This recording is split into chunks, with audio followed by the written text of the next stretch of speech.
Bueno, viene la reforma del empleo público. Ya viene. Ellos lo dijeron. Ajá.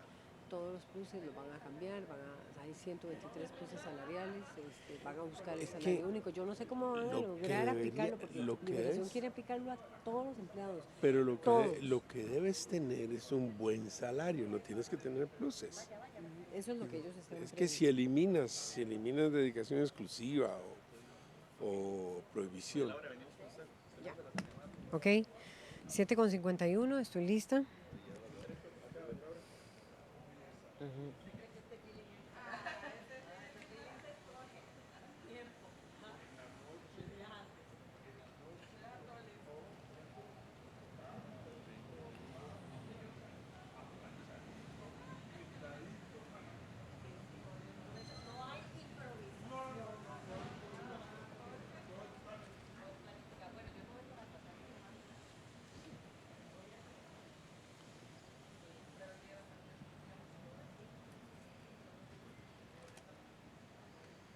7:51 de la mañana. Gracias por mantenerse con la revista. Estamos con Edgar Alfaro, abogado laboralista, que nos va a poner en perspectiva por qué el juzgado de trabajo del segundo circuito judicial de San José volvió a declarar ilegal la huelga de los educadores que hoy cumple su día número 81. Bienvenido, don Edgar. El criterio del juez Víctor Orozco Zárate básicamente se fundamenta en 3 elementos. El movimiento de los educadores no fue pacífico y afectó servicios esenciales como la alimentación de estudiantes. Además, consideró que la huelga transgredió los principios de razonabilidad y de proporcionalidad.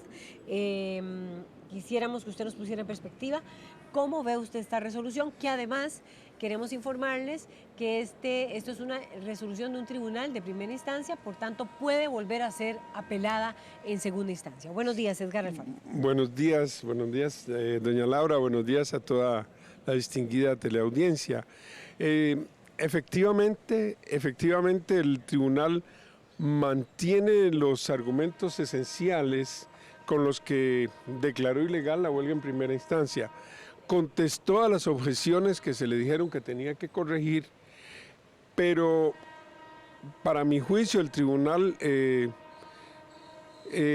plantea, digamos, lo del abuso del derecho, el exceso, en el caso de los comedores, invoca el abuso de derecho fundamentándose en los comedores escolares en el que no se han atendido, sí. Y me parece que ese enfoque está equivocado. Por una razón muy sencilla, porque los comedores escolares no es una responsabilidad de los educadores, es una responsabilidad de las juntas de educación. Y entonces, quien debió, a mi juicio, imponer el mantenimiento del servicio mínimo para atender los comedores fue el ministro. El ministro quien no lo hizo, hay una omisión del ministro. Ahora, desde luego que no estoy defendiendo que se hayan desatendido los educadores. Se está analizando desde el punto de vista estrictamente técnico. Pero el enfoque del juez, a mi gusto, situar el abuso de derecho ahí está equivocado. Es erróneo. El abuso de derecho está en el hecho de que se han desatendido 800,000, 850,000 estudiantes y se ha dañado el currículum de ellos, el currículum escolar. Ahora, en cuanto a la violencia, que es el otro elemento, a mí me parece también que la fundamentación sigue siendo flaca. Sigue siendo flaca porque las manifestaciones que normalmente se hacen sobre Avenida Segunda, nunca nadie ha dicho que eso sea de carácter abusivo, o sea, es parte de la manifestación de una protesta general porque se está aprobando un plan fiscal que se considera dañino o perjudicial para los intereses de los trabajadores. No hay actos de violencia caracterizados, no hay agresión contra las personas, no hay pleitos con la autoridad, o sea, ¿qué es lo que llamaríamos violencia?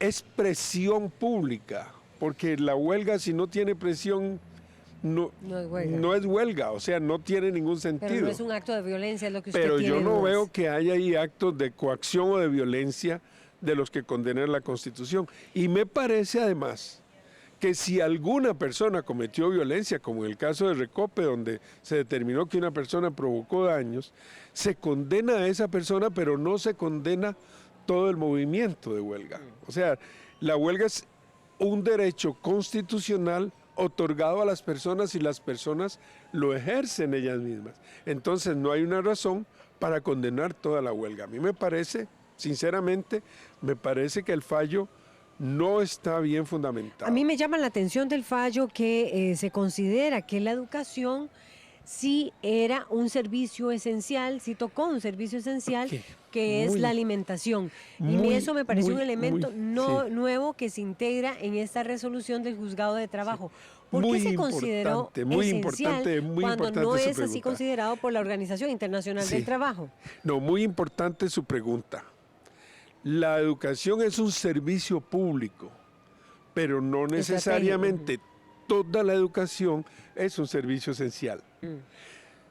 Por ejemplo, para mi gusto, servicio esencial es el de los directores de las escuelas.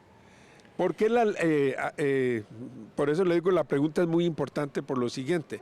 Cuando hay huelga en un servicio público, se puede imponer servicio mínimo.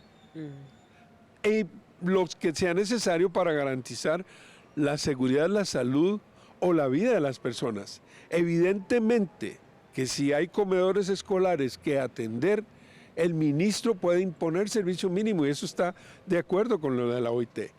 Entonces, los servicios esenciales, cuando hay huelga, se reglamenta, se garantizan servicios mínimos. El que sea servicio público no quiere decir que se pueda ejercer la huelga sin ningún límite. Pueden haber restricciones.